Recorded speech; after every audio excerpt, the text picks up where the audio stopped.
Hello friends, कैसे हैं आप सब। मैं हूं Rajat and this is our channel commerce Kosh. As you know right now we are doing macroeconomics and जिसमें हम क्या कर रहे हैं, income and employment. Income and employment के अंदर हम ऑलरेडी एग्रीगेट डिमांड, उसके components, consumption curve, investment curve, aggregate supply का कंपोनेंट, सेविंग्स कर्व, राइट, ये सारी की सारी चीजें हम अच्छे से कर चुके हैं। एंड जो आज की क्लास के लिए प्री रिक्विजिट है, आज की क्लास के लिए वो चीजें हमें अच्छे से पता होनी चाहिए। आज हम क्या करने वाले हैं, आज हम वो स्टार्ट करने वाले हैं जिसके लिए हम अब तक सारी चीजें पढ़ रहे थे, to determine that level of income जहां पर हमारी इकोनॉमी इक्विलिब्रियम में होगी। इक्विलिब्रियम क्या होता है, हम उससे आज स्टार्ट करेंगे एंड उसके बाद हम बात करेंगे किसकी, इक्विलिब्रियम लेवल ऑफ इनकम निकालने की अप्रोच। कौन सी अप्रोच, एडीएएस अप्रोच, जो हमको किसने दी है, केन्स ने दी है। तो आज की क्लास का हमारा ऑब्जेक्टिव है क्या, इक्विलिब्रियम लेवल ऑफ इनकम निकालना एडीएएस अप्रोच का यूज करके। एक और अप्रोच होती है कौन सी, planned savings and planned investment approach, जो कि हम अगली क्लास में करेंगे। तो आज की क्लास को शुरू करते हैं एंड देखते हैं कि how do we determine the equilibrium level of income using AD AS approach. So guys, सबसे पहले ये पढ़ने से पहले कि भाई इक्विलिब्रियम लेवल ऑफ इनकम किस तरह से निकलता है किसी भी इकोनॉमी में, हमें क्या पता होना चाहिए, हमें पता होना चाहिए कि भाई what is the meaning of word equilibrium. ठीक है, अक्सर क्या होता है कि बच्चे सारी चीजें तो पढ़ लेते हैं बट ये जो इक्विलिब्रियम वर्ड है इसका मीनिंग बच्चों को नहीं पता होता।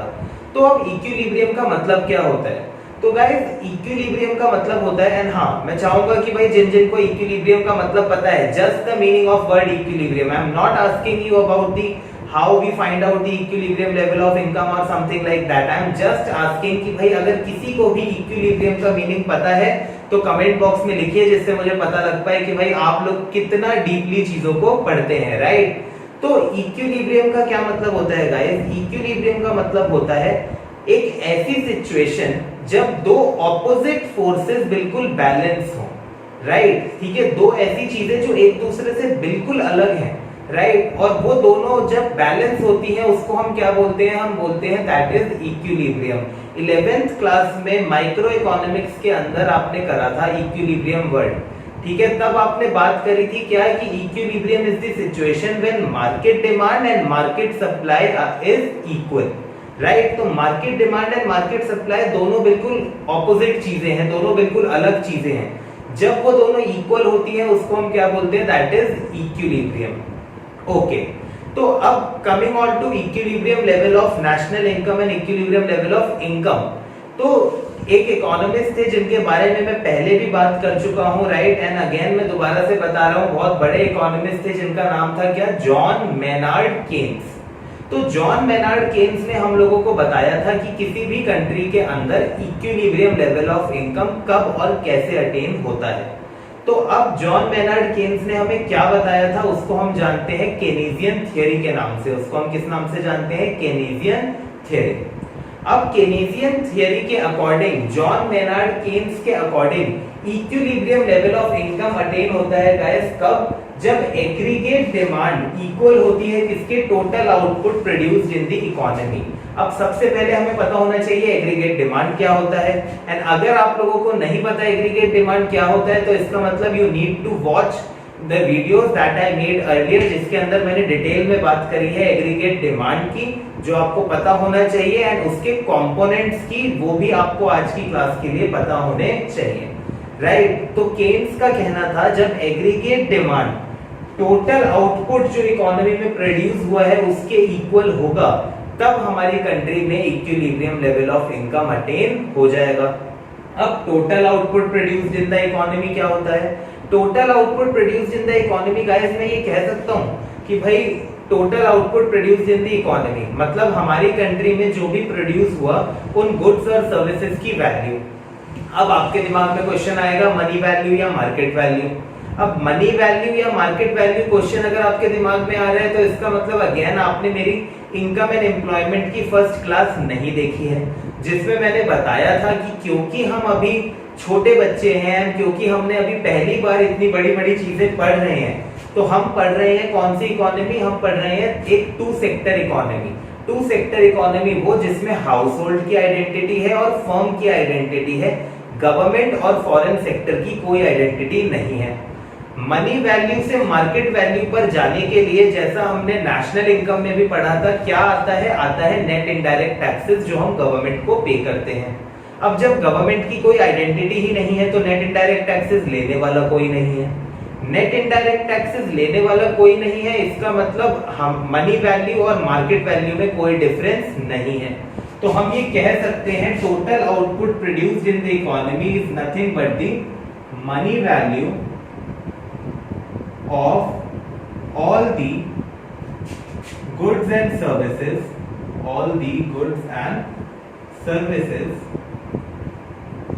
produced in the economy. Right guys, तो ये चीजें आपको पता होनी चाहिए। अगर आपको अभी इस क्लास को समझने में प्रॉब्लम हो रही है तो guys believe me, you need to watch the videos जो मैंने पहले बनाई थी, उसके लिंक्स आपको डिस्क्रिप्शन में मिल जाएंगे। बट वो वीडियोस देखिए तभी आपको आज की क्लास समझ में आएगी, अदरवाइज आज की क्लास आपको बिल्कुल समझ नहीं आ पाएगी गाइस। राइट, अब बात करते हैं एग्रीगेट डिमांड की। एग्रीगेट डिमांड में अगेन हमने पढ़ा था कितने कंपोनेंट्स होते हैं, 4 कंपोनेंट्स फर्स्ट क्लास में पढ़ा था। कंजम्पशन एक्सपेंडिचर, इन्वेस्टमेंट एक्सपेंडिचर, किस की हमने बात करी थी, consumption expenditure, investment expenditure, government expenditure and उसके अलावा हमने करा था क्या, नेट एक्सपोर्ट्स। ठीक है, तो एग्रीगेट डिमांड में हमने ये 4 कंपोनेंट्स करे थे। अब बिकॉज मैंने बताया कि भाई हमारी जो इकोनॉमी है वो क्लोज्ड इकोनॉमी है, हम कौन सी इकोनॉमी कंसीडर कर रहे हैं अपनी पूरी यूनिट में, क्लोज्ड इकोनॉमी जो बाहर वालों के साथ कोई ट्रेड नहीं करती, तो इसका मतलब नेट एक्सपोर्ट्स हमारे लिए कुछ भी नहीं है।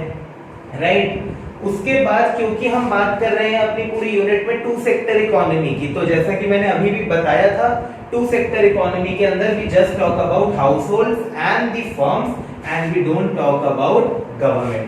तो हमारे लिए एग्रीगेट डिमांड किसके इक्वल हो गया, it becomes equals to consumption expenditure done by households plus investment expenditure done by the firms. Okay, तो अभी के लिए मैं इसको क्या लिख लेता हूं, मैं इसको लिख लेता हूं aggregate demand. Money value of all the goods and services produced in the economy क्या होगी, money value of all the goods and services produced in the economy is nothing but the aggregate supply. ये क्या होगी, aggregate supply. Aggregate supply वाली class में हमने definition करी थी, वो एग्जैक्ट यही थी, जो भी गुड्स और सर्विसेज बन रहे हैं इकोनॉमी में उनकी क्या वैल्यू है, ठीक है, वो वैल्यू क्या कहलाएगी, एग्रीगेट सप्लाई।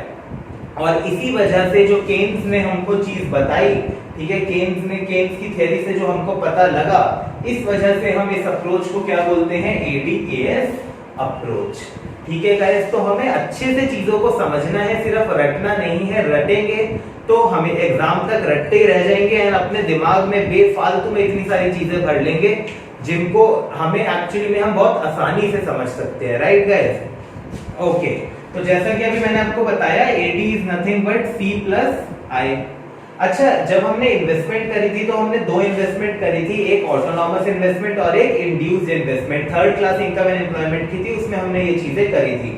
ऑटोनॉमस इन्वेस्टमेंट वो थी that remain same irrespective of expected level of income. आप आने वाले टाइम में कितना भी कमाने वाले हो आपको लगता है, बट ये इन्वेस्टमेंट तो करनी ही करनी पड़ेगी। तो here when I am talking about equilibrium, I am talking about autonomous investment. Okay, so AD is nothing but consumption expenditure plus the investment, and investment हम सिर्फ कौन सी कंसिडर कर रहे हैं, autonomous investment, to make things easy and to understand them better. As I said कि भाई CBSE ने काफी अच्छे से इस चीज को डिजाइन किया है कि भाई आप अभी स्टेप बाय स्टेप बढ़ो। अभी हम 12th क्लास में पहली बार चीजों को पढ़ रहे हैं तो समझना जरूरी है, उनकी कॉम्प्लिकेशंस में जाना इतना जरूरी नहीं है। ओके, अच्छा, एग्रीगेट सप्लाई एक चीज के इक्वल होता है, राइट, वो चीज हमें पता होनी चाहिए। ठीक है, बहुत इंपॉर्टेंट क्वेश्चन है, पहले भी बताया था कब, जब हमने बात करी थी why is aggregate supply of 45 degree line. Aggregate supply 45 degree line क्यों होता है, तो अगर किसी ने वो वीडियो मिस करी है तो वो दोबारा देखो, उसमें बताया था एग्रीगेट सप्लाई जो है it is money value of all the goods and services. ये जो मनी वैल्यू है अल्टीमेटली किसी ना किसी की क्या है, इनकम है। ठीक है, इस मनी वैल्यू में से किसी का रेंट जाएगा, किसी की वेजेस जाएगी, किसी को इंटरेस्ट जाएगा और किसी का प्रॉफिट जाएगा। राइट, तो अगर मनी वैल्यू 100 है कंट्री के अंदर तो इसका मतलब गुड्स और सर्विसेज की मनी वैल्यू 100 है। ये 100 रुपीज किसी को आपने दिए, उसमें से कोई रेंट ले गया, कोई वेजेस ले गया, कोई इंटरेस्ट ले गया और कोई प्रॉफिट ले गया, तो हम कह सकते हैं एग्रीगेट सप्लाई ही क्या होती है, वो मैक्रो लेवल पर क्या हो जाती है, इनकम। ओके, तो ये चीजें आपको तभी अच्छे से समझ आएंगी जब पुरानी सारी वीडियोस देखी हैं। Now again consumption. कंजम्पशन की अगर हम बात करें तो कंजम्पशन की क्लास में हमने पढ़ा था क्या, सेकेंड क्लास थी हमारी इनकम एंड एम्प्लॉयमेंट यूनिट की, कि कंजम्पशन जो होती है it is nothing but C bar plus B Y, autonomous consumption plus induced consumption. I bar को लिख लिया एज इट इज एंड ये हो गया वाई। अब हमारा एम क्या है, हमारा एम है इनकम निकालना। जब इनकम निकालना एम है तो क्या करेंगे कि भाई इनको इधर रहने देते हैं, राइट, और इसको उधर ले जाते हैं। ओके, उसके बाद y को कॉमन ले लेते हैं, ये 1 माइनस बी हो जाएगा, this is C bar plus I bar. And अगर अब हमें y निकालना हो तो it is nothing but 1 upon 1 minus B C bar plus I bar, right. तो गाइस ये जो डेरिवेशन है ना, ये बहुत ही अच्छी और बहुत जरूरी डेरिवेशन है। स्टूडेंट्स अक्सर इसको इग्नोर कर देते हैं बिकॉज उन्हें लगता है इसका तो क्या फायदा, बेफालतू में इतनी सारी चीज करनी पड़ेगी। बट बिलीव मी गाइस, जब 1 मार्कर क्वेश्चन आता है और उस 1 मार्कर क्वेश्चन के अंदर हमको सीधा दिया होता है क्या, वो क्वेश्चन कहता है कि भाई सी bar is 40, let's say I bar is also 40 and it says MPC is what, MPC is 0.8, ठीक है। लेट्स से ऐसा अगर हमारे पास क्वेश्चन आ गया, तो अब ऐसे क्वेश्चन के अंदर हमें वो कह रहा है कि इक्विलिब्रियम लेवल ऑफ इनकम निकालो जो कि y स्टार है। अब अगर हमें ये फॉर्मूला आता है तो हम क्या करेंगे, हम सीधा इस फॉर्मूले को लगा के आंसर निकाल सकते हैं। बट अगर हमको ये नहीं आता तो हम क्या करेंगे, ये सारी की सारी प्रोसेस यहाँ पर करेंगे। पहले हम लिखेंगे AD is equals to AS, फिर हम लिखेंगे उसके अंदर क्या, C bar plus BY plus I bar is equals to Y. मतलब बहुत कॉम्प्लेक्स बना देंगे हम चीजों को एक नंबर के क्वेश्चन के लिए। बट अगर हमने ये मेहनत अभी कर ली, देखो एक होता है रटना, ठीक है, रटना नहीं चाहिए, बट जो मेहनत हमें एग्जाम में करनी है, एग्जाम में टाइम बचाओ ना यार, एग्जाम में टाइम बचाओ, जो सारी मेहनत है वो अभी कर लो। देखो कितनी इजीली हमने ये डिराइव कर लिया। अब ये डिराइव कर लिया तो ये सीधा यहाँ पर लग जाएगा। बी क्या होता है, B is nothing but MPC, right. अगर अब हमें यहाँ पर इक्विलिब्रियम लेवल ऑफ इनकम निकालनी है तो it is nothing but 1 upon 1 minus 0.8 40 plus 40, ये क्या हो गया हमारा 80 upon 0.2, it is nothing but ₹400, जो भी यूनिट हमको दी होगी, मान लो ये भी करोड़ में है, ये भी करोड़ में है, तो ये भी क्या हो गया, करोड़ में। तो सिंपल एक फॉर्मूला हमने लगाया और उससे हमारे पास इक्विलिब्रियम लेवल ऑफ इनकम आ गई। बिकॉज हमें पता है income is nothing but 1 upon 1 minus MPC C bar plus I bar. अच्छा, 1 माइनस एमपीसी क्या होता है, 1 माइनस एमपीसी इज एमपीएस। तो अगर इस क्वेश्चन में हमको एमपीएस दिया होता, मान लो हमें क्या दिया हुआ है, हमें दिया हुआ है एमपीएस 0.2, ठीक है, तो भी हमारा कैसे निकल जाता, हम फॉर्मूला लगा देते क्या, 1 upon MPS, 1 upon MPS C bar plus I बार, तो भी हमारा वही आंसर आ जाता है ₹400 करोड़, राइट गाइस।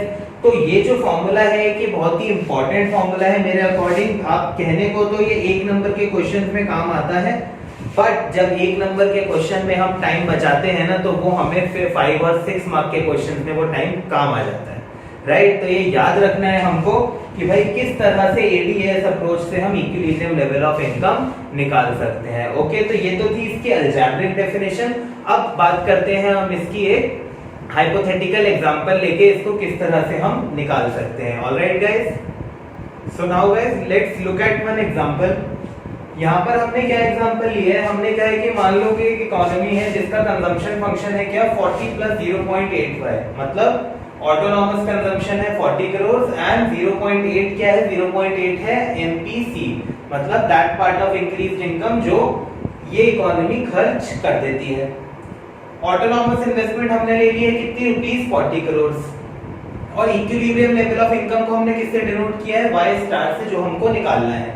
अब एडीएस अप्रोच हमको क्या कहती है? एडीएस अप्रोच कहती है कि भाई इक्विलिब्रियम तब होगा जब एडी एंड एस इक्वल है। एडी एंड एस इक्वल है का मतलब क्या हो गया? C plus I bar is equals to Y.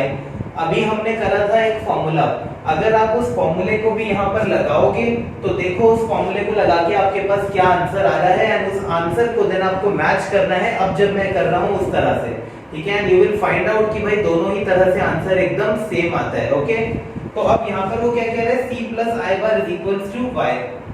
c कितना है? c है भाई मेरा 40 प्लस 0.8y, i कितना है मेरा 40, और ये भी ये कितना हो जाएगा y, right. And y minus ये हो गया मेरा 0.2y, एंड ये हो गया 80 is equals to 0.2y, and y की मेरी वैल्यू आ गई क्या? 80 upon 0.2 is equals to ₹400 crore.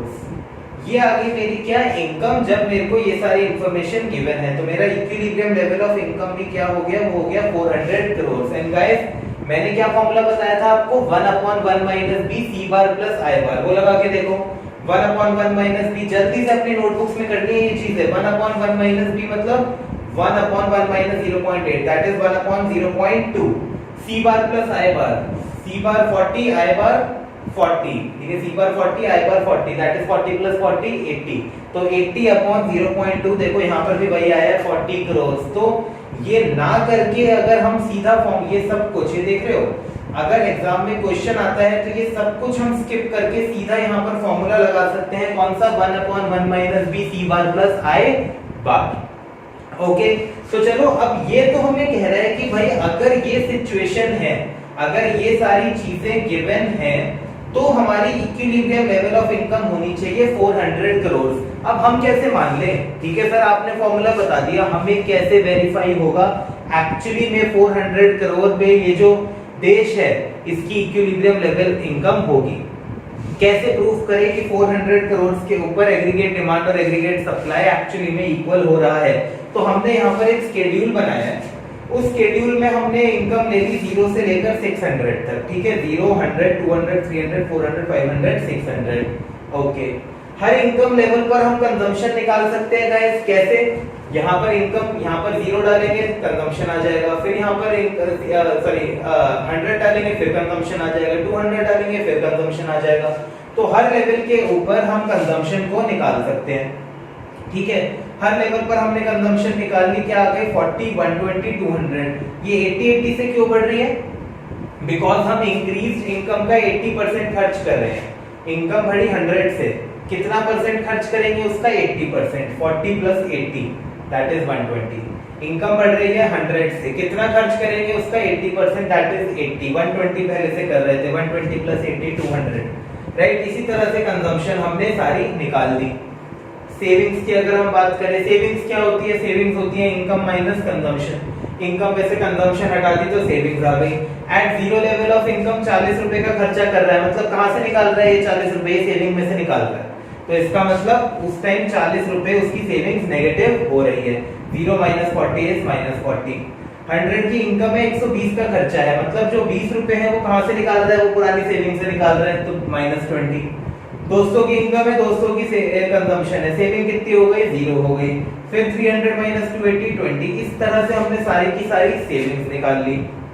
Okay guys, फिर हम बात करते हैं इन्वेस्टमेंट की। Investment, because we are only talking about autonomous investment जिसपे हमने आई बार से डोनेट किया है, तो investment irrespective of the level of income क्या रहेगी? बिल्कुल सेम रहेगी। ऑलराइट, अब बात करते हैं एग्रीगेट डिमांड और एग्रीगेट सप्लाई की। एग्रीगेट डिमांड, अच्छा ये दोनों जो फिगर्स हैं ये भी किसमें है? Rupees in crores. ओके, ये सब चीजें लिखनी है हमको। Aggregate demand is consumption plus investment. Consumption plus investment कितनी हो गई? 80 हो गई। At zero level of income aggregate demand is 80 crore. At 100 it is 120 plus 40 is 160. 200 plus 40 240. 280 plus 40 320. 360 plus 40 400. 440 plus 480. 520 plus 40 560. तो at various level of income हमने aggregate demand निकाल ली। अब aggregate supply निकालते हैं। देखो एग्रीगेट सप्लाई किसके इक्वल होता है, इनकम के। तो जो हमने यहाँ इनकम लिखी है उसी को डायरेक्टली यहाँ पर लिख देते हैं, तो सेम ही बात होगी। या फिर एग्रीगेट सप्लाई के कंपोनेंट्स भी हम पढ़ चुके हैं, कंजम्पशन और सेविंग्स, उन दोनों को ऐड कर दो तो भी वही बात होगी। ठीक है, एग्रीगेट सप्लाई के components consumption and savings, and consumption plus saving is nothing but income, because income को या तो खर्च करोगे या फिर सेव करोगे। तो देखो 40 माइनस 40 0, 120 माइनस 20 100, 200 प्लस 0 200, 280 प्लस 20 300। इसी तरह से हमारे पास सारी की सारी एग्रीगेट सप्लाई भी निकल कर आ जाएगी। ऑलराइट गाइस, तो एग्रीगेट डिमांड आ गई है different level of income, aggregate supply आ गई है different level of income. Okay, अब ठीक है, अब अगर हम बात करें यहां पर एग्रीगेट डिमांड एग्रीगेट सप्लाई से ज्यादा है, एग्रीगेट डिमांड एग्रीगेट सप्लाई से ज्यादा है, यहां भी AD is more then AS, यहां भी AD is more then AS। यहां पर AD और AS क्या है, बिल्कुल इक्वल हमको नजर आ रहे हैं। AD भी 400 करोड़, AS भी 400 करोड़। अब जरा देखें तो सही कि इनकम कितनी है, यहाँ पे कितनी है कितनी है कितनी है, इनकम भी है 400, हमने आंसर भी क्या निकाला था 400, राइट। तो at different level of income जब हमने इसको बनाया तो हमने देखा ultimately when income earned in the nation is rupees 400 crore, then aggregate demand and aggregate supply are equal, right. इसके बाद एग्रीगेट सब डिमांड एग्रीगेट सप्लाई से कम है, इसके बाद एग्रीगेट डिमांड एग्रीगेट सप्लाई से अगेन कम है, राइट गाइस। तो ये चीज अच्छे से समझ में आई कि भाई एग्रीगेट डिमांड जो है एग्रीगेट सप्लाई से पहले ज्यादा होती है, उसके बाद एग्रीगेट डिमांड एग्रीगेट सप्लाई की इक्वल होती है, and ultimately aggregate demand aggregate supply से क्या हो जाती है, कम हो जाती है। इसको हमने एक हाइपोथेटिकल स्केड्यूल के साथ देखा, हाइपोथेटिकल एग्जांपल के बेसिस पे हमने एक स्केड्यूल बनाया और हमने ये चीज देखी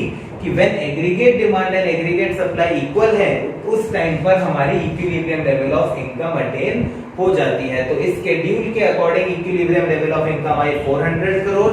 इस एग्जांपल ये इस फॉर्मूले के according aggregate level of equilibrium level of income आई 400 करोड़, राइट। तो अब क्या करेंगे, अब हम देखते हैं इसकी एक डायग्रामेटिक प्रेजेंटेशन कि किस तरह से हम AD और AS कर्व के थ्रू हमारे इक्विलिब्रियम लेवल ऑफ इनकम को दिखा सकते हैं on graph, right. So let's see the diagrammatical presentation of this equilibrium level of income using AD and AS approach.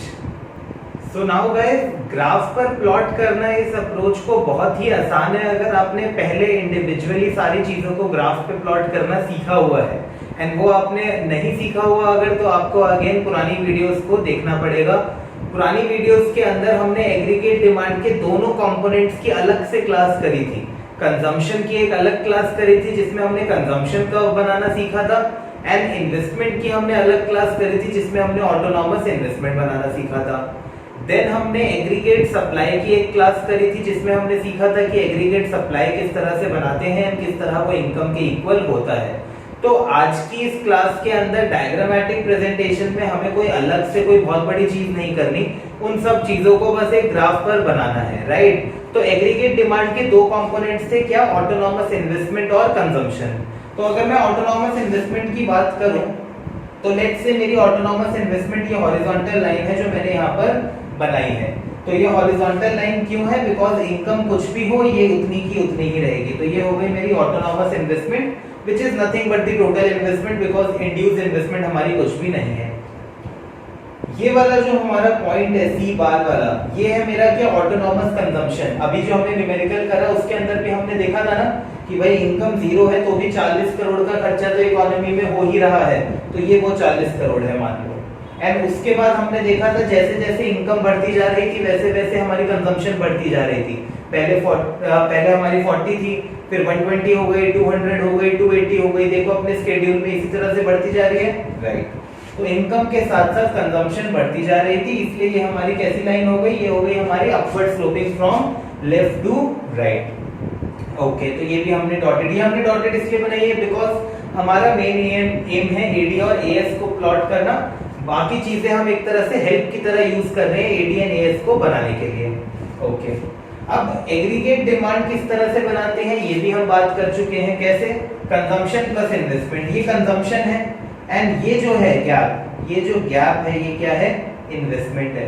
तो इतना जो गैप है, ठीक है, इतना जो ये हमारा जो इसके बीच में डिस्टेंस है, अगर इतना ही हम यहाँ पर ऐड कर दें तो हमारे पास क्या आ जाएगा? एग्रीगेट डिमांड आ जाएगा। तो हमने कंजम्पशन के अंदर इतना ही पोर्शन ऐड कर दिया, तो ये और ये पोर्शन जो है वो बिल्कुल क्या है? इक्वल है। तो कंजम्पशन में अगर हमने इन्वेस्टमेंट को ऐड कर दिया तो ये क्या हो गया हमारा? ये हो गया consumption plus investment which is nothing but aggregate demand, right? तो ये हमारा बन गया क्या? एग्रीगेट डिमांड का कर्व। ऑलराइट गाइस, अब एग्रीगेट सप्लाई पर आते हैं। एग्रीगेट सप्लाई हमें पता है क्या होता है? एग्रीगेट सप्लाई हमेशा इनकम के इक्वल होता है एंड इनकम की जो लाइन होती है वो हमेशा कैसी होती है? वो होती है हमेशा 45 डिग्री लाइन। क्यों होती है 45 डिग्री लाइन? पुरानी वीडियोस में देखना पड़ेगा, राइट? तो अभी के लिए हमें पता होना चाहिए एग्रीगेट सप्लाई जो है वो क्या होती है? 45 डिग्री लाइन। ओके, तो ये हमने एक 45 डिग्री लाइन बना दी। अगेन 45 डिग्री लाइन बनाने के लिए कोई प्रोटेक्टर लेकर मत बैठ जाना, सिंपली क्या देखना, अंदाजे से देख लेना कि अगर एक स्क्वायर बनाते तो अगर एक स्क्वायर बनाते तो वो कैसा बनता। तो हमने कहा ये ऐसा बनता, तो ये जो डायगोनल है इनको हमने जोड़ा और एक्सटेंड कर दिया, तो this would be almost 45 degree. Okay, तो एग्रीगेट डिमांड भी आ गया और एग्रीगेट सप्लाई भी आ गया। केन्स ने क्या बताया है? केन्स ने बताया है इक्विलिब्रियम होगा where AD is equals to AS। तो ये जो दोनों लाइंस एक दूसरे को इंटरसेक्ट कर रही हैं, ये पॉइंट पे कह सकता हूं it is AD is equals to AS का है, राइट?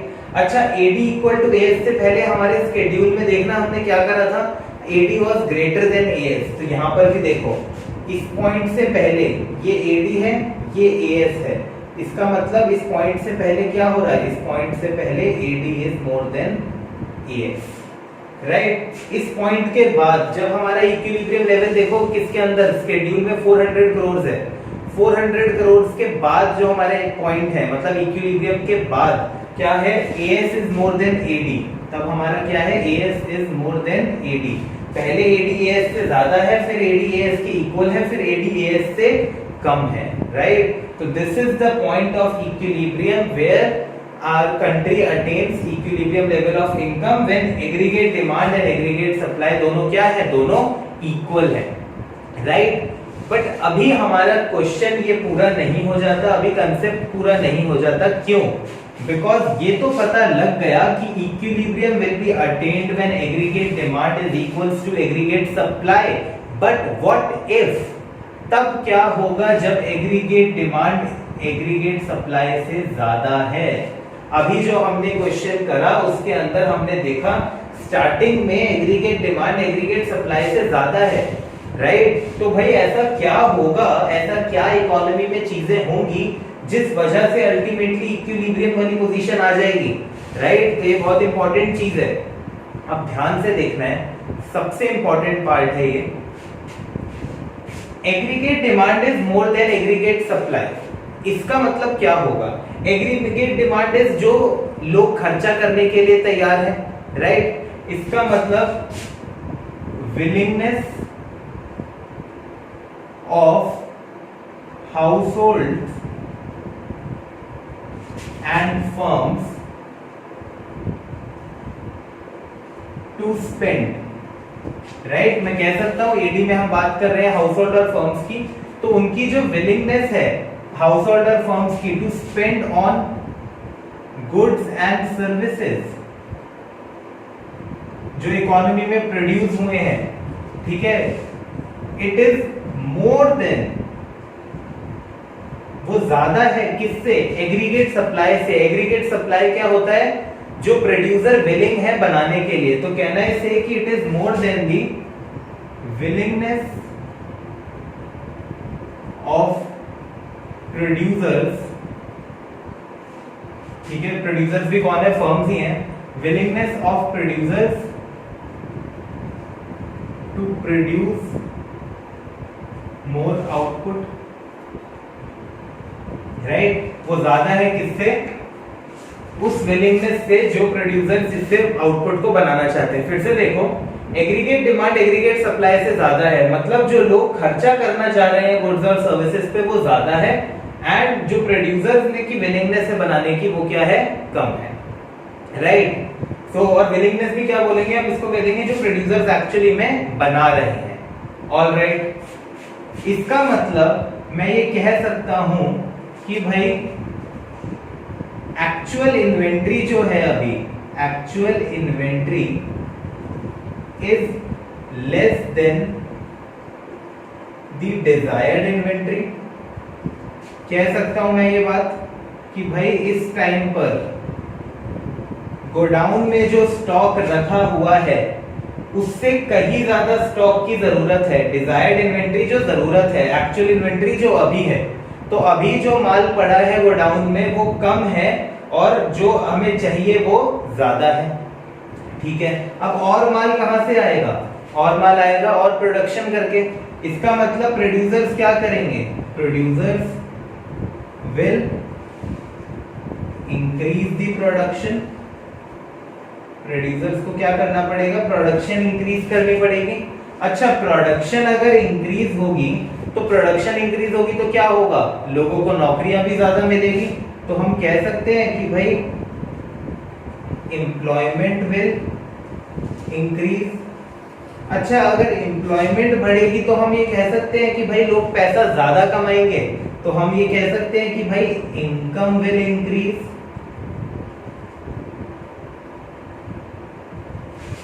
राइट। अब देखो, हम AD is greater than AS पे हैं, मान लो इनकम ये है, अल्टीमेटली इनकम बढ़ेगी, इनकम बढ़ेगी बढ़ेगी बढ़ेगी बढ़ेगी बढ़ेगी बढ़ेगी बढ़ेगी, एंड इनकम कब तक बढ़ती रहेगी, इनकम तब तक बढ़ती रहेगी जब तक हमारा equilibrium level of income attain नहीं हो जाता। तो ये जो प्रोसेस है, income will increase till equilibrium is attained, right. ये इनकम तब तक बढ़ती रहेगी जब तक इक्विलिब्रियम अटेन नहीं हो जाता। कहां पर, where aggregate demand is equals to aggregate supply, right. तो हमने कहा कि भाई अगर ADAS से ज्यादा है, इसका मतलब जो विलिंगनेस है हाउस होल्ड की to spend on goods and services वो ज्यादा है, एंड जो प्रोड्यूसर्स एक्चुअली में प्रोड्यूस कर रहे हैं आउटपुट वो कम है।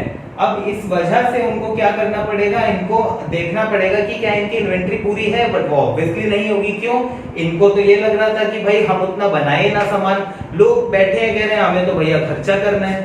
तो इसका मतलब जो गोडाउन में माल है, एक्चुअल इन्वेंट्री वो कम है, किससे, देन द डिजायर्ड इन्वेंट्री जो मार्केट में जरूरत है, राइट। इसका मतलब प्रोड्यूसर्स को प्रोडक्शन बढ़ानी पड़ेगी, प्रोडक्शन बढ़ाएंगे तो नौकरियां भी बढ़ेंगी। एक्चुअली में ऐसा होता हो या नहीं होता हो, अभी हम मान के चल रहे हैं, प्रोडक्शन बढ़ेगी तो नौकरियां भी बढ़ेंगी, नौकरियां बढ़ेंगी तो इनकम बढ़ेगी।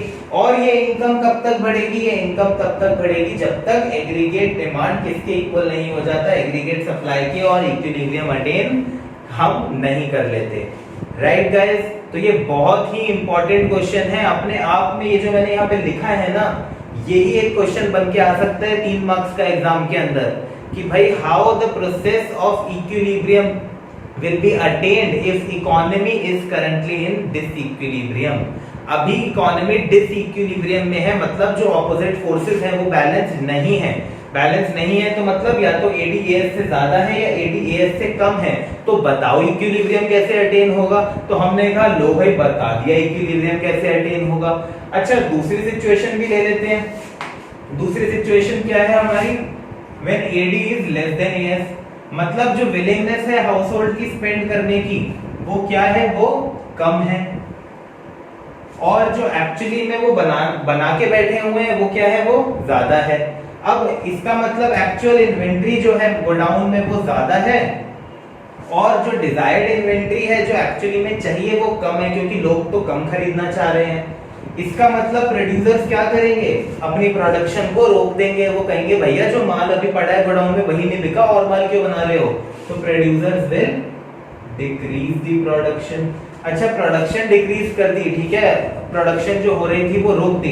अब प्रोडक्शन रोक देंगे तो क्या होगी, तो बेरोजगारी होगी, एम्प्लॉयमेंट चली जाएगी। अभी ये वीडियो बना रहा हूँ, लॉकडाउन चल रहा है इंडिया के अंदर और भी वर्ल्ड में बहुत से देशों में चल रहा है, तो क्या हो गया, प्रोडक्शन रुकी पड़ी है गुड्स की। अब जब प्रोडक्शन रुकी पड़ी है तो वहां जो मजदूर है उसको पास नौकरी भी नहीं है, ठीक है, मजदूरी क्या, उसके अलावा भी अगर हम व्हाइट कॉलर जॉब्स की भी बात करें तो अच्छी अच्छी नौकरियां चली गई हैं, तो एम्प्लॉयमेंट क्या होगी, एम्प्लॉयमेंट डिक्रीज हो जाएगी। एम्प्लॉयमेंट डिक्रीज होगी तो income will also decrease, income भी क्या हो जाएगी, डिक्रीज हो जाएगी। कब तक डिक्रीज होती रहेगी, देखो यहाँ पर एडी लेस देन एएस है, हम मान लो यहाँ पर है, यहाँ से चले इनकम कम होगी कम होगी कम होगी कम होगी एंड अल्टीमेटली वो कब तक कम होती रहेगी, जब तक इक्विलिब्रियम अटेन नहीं हो जाता where AD is equals to AS. तो समझ में आई बात गाइस, ठीक है, हमने बहुत अच्छे तरीके से कोई तरीका नहीं छोड़ा हमने इस बात को समझने का कि भाई एडीएएस अप्रोच में इक्विलिब्रियम लेवल ऑफ इनकम कैसे अटेन होता है। पहले हमने पढ़ा इक्विलिब्रियम क्या होता है, फिर हमने पढ़ा कि केन्स ने क्या बोला, केन्स ने जो बोला उसके बेसिस पे एडीएएस अप्रोच बनी, जिससे पता लगा कि एडी और एएस इक्वल होंगे तो equilibrium level of income attain होगा। फिर हमने उसके अकॉर्डिंग एक फॉर्मूला बनाया, फॉर्मूला क्या था, 1/1 - b c bar plus i बार। फिर हमने देखा एक शेड्यूल के थ्रू कि किस तरह से हम अलग अलग लेवल ऑफ इनकम पे एडी और एएस निकालते हैं, और जब एडी और एएस इक्वल दिखते हैं तो हम उस इनकम लेवल को इक्विलिब्रियम लेवल ऑफ इनकम मान लेते हैं। देन हमने ग्राफिकली प्लॉट करके देखा एडी और एएस को, एंड ये चीज हमने यहाँ भी ऑब्जर्व करी जो शेड्यूल में भी करी थी कि एडी और एएस की इक्वल होने से पहले एडी एएस से ज्यादा होता है एंड इन दोनों की इक्वालिटी के बाद एडी एएस से कम होता है। फिर हमने देखा कि किस तरह से अगर एडी एएस से ज्यादा है या फिर एडी एएस से कम है तो हम इक्विलिब्रियम तक किस तरह पहुंचते हैं, इकोनॉमी इक्विलिब्रियम तक किस तरह से पहुंचती है। तो राइट गाइस, आई होप आपको ये समझ में आया होगा। समझ में आया है तो do share this video with your friends as well, like my channel, like this video, subscribe to my channel जिससे मुझे भी और सपोर्ट मिले। Don't forget to click the bell icon जिससे आपको टाइमली अपडेट्स मिलती रहे हर चीज की। एंड मैं इस वीडियो में बार बार बोल चुका हूं, दोबारा से बोलूंगा कि सारी वीडियोस रेगुलरली एक सीक्वेंस में देखिए जिससे आपको अच्छे से सारी बातें समझ में आ सके। कोई भी डाउट्स है, कोई भी क्वेरीज है, कोई भी रिक्वेस्ट है, कोई भी सजेशन है, आप कमेंट बॉक्स में डाल सकते हैं। उसके अलावा आप मेरे को व्हाट्सएप कर सकते हैं, कॉल कर सकते हैं, मैं हमेशा आपके लिए अवेलेबल हूं। And I'll try my best to solve all your queries, all your doubts and make videos on every topic that you want कि मैं उस पे वीडियोस बनाऊं। So आज के लिए इतना ही। Thanks for watching and happy learning।